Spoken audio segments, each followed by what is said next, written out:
ও যুবকেরা, তৈরি হয়ে যাও, আগামীর বাংলাদেশ তোমাদের হাতে তুলে দেব।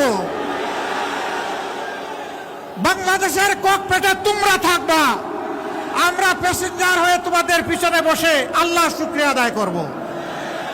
ভাই প্রতীক আছে? কোন সে প্রতীক? আরে ভাই আরো জুড়ে। ইনশাআল্লাহ 12 তারিখ বিজয়মালা, ইনশাআল্লাহ মঞ্জুরুল হক রাহাত, তার হাতে ইনসাফের প্রতীক তুলে দিলাম। আমরা তারুণ্যকে, যৌবনকে সম্মান করি, এই নমিনেশন তার প্রমাণ। ও যুবকেরা, তৈরি হয়ে যাও, আগামীর বাংলাদেশ তোমাদের হাতে তুলে দেব। বাংলাদেশের ককপিটে তোমরা থাকবা, আমরা প্যাসেঞ্জার হয়ে তোমাদের পিছনে বসে আল্লাহর শুকরিয়া আদায় করব। ভাই প্রতীক আছে? কোন সে প্রতীক? আরে ভাই আরো জুড়ে। ইনশাআল্লাহ 12 তারিখ বিজয়মালা, ইনশাআল্লাহ জাযাকুমুল্লাহু খায়রান। তারপরে বাগেরহাট 3 অ্যাডভোকেট আব্দুল ওয়াদুদ, তাকে আপনারা সকলেই চিনেন।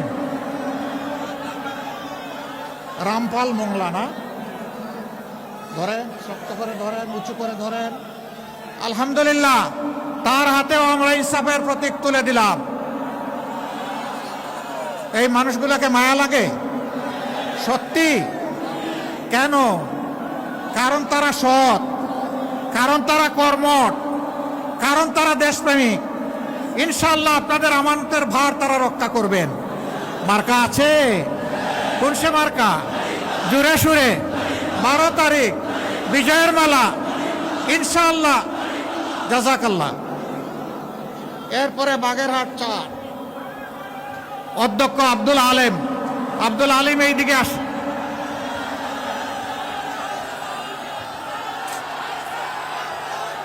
ধরেন, শক্ত করে, উঁচু করে।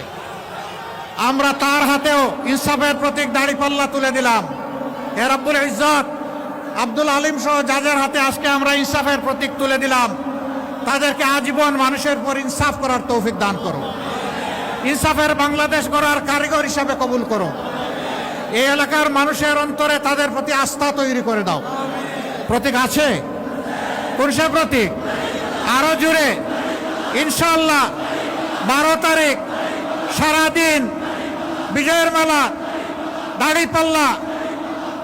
আল্লাহ তাআলা কবুল করুন, আমিন। এবার আসুন মহান মাবুদের কথা উচ্চকিত করে আমরা বিদায় নেই।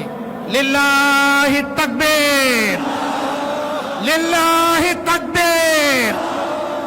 ইনকিলাব, ইনকিলাব, জিন্দাবাদ, জিন্দাবাদ। ইনকিলাব জিন্দাবাদ। আসসালামু আলাইকুম ওয়া রাহমাতুল্লাহ।